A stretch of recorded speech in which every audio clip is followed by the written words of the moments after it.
Asante sana kuwa wa kwanza kuweza kufuatilia Kichafue TV. Leo hii tumekuja na mpya kabisa kutoka kwa wekundu wa Msimbazi, Simba Sports Club, wakiwa na moja kati ya wadhamini mpya kabisa, Jailot, wakija na udhamini mkubwa ambao Simba umetawanyika katika vipengele mbalimbali, ukiwa na thamani kubwa sana, mkataba bilioni 38. Niko na mwenzangu Mio hapa, tutakuja kuchambua kiundani huu mkataba umegawanyika vipi, una faida gani kwenye klabu ya Simba pengine kuliko mkataba ambao umepita. Lakini bado kuna vipengele lukuki, kiwepo kipengele kimoja tu kimenifurahisha sana, kuweza kujenga hosteli za wachezaji pamoja na redio ya Simba Sports Club. Mio, karibu sana, hebu tuambie huu mkataba umegawanyika vipi wa bilioni 38, na mengi yanazungumzwa kwamba ndani humo kuna uwanja unajengwa.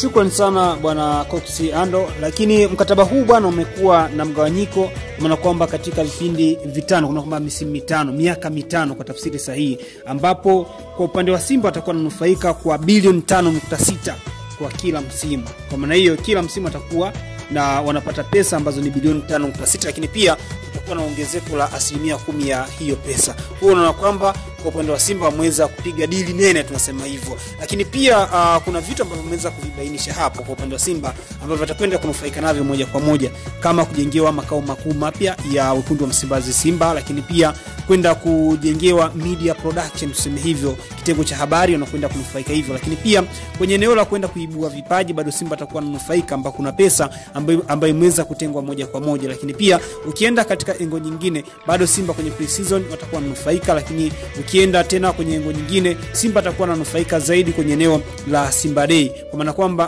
kwa upande wa Jairut atakuwa anatoa milioni 100 kwenye siku ya Simba Day. Kwa hiyo na kwamba ni mkataba ambao Simba wameweza kunufaika zaidi. Wameenda mbali sana kwamba hawa Jairut wanasema kwamba pia kutakuwa na hospitali maalum kwa ajili ya matibabu ya wachezaji.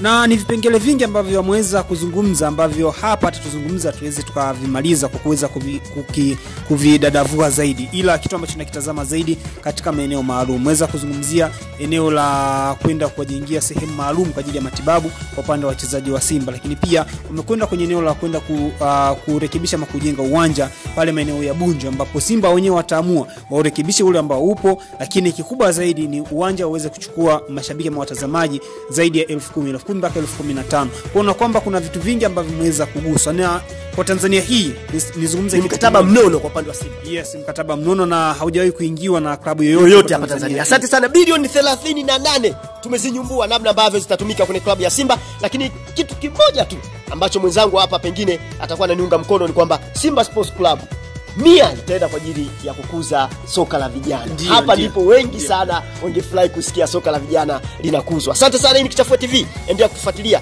tutakuletea dodoso zote kuhusiana na mkataba mpya na nini ambacho kinaendelea.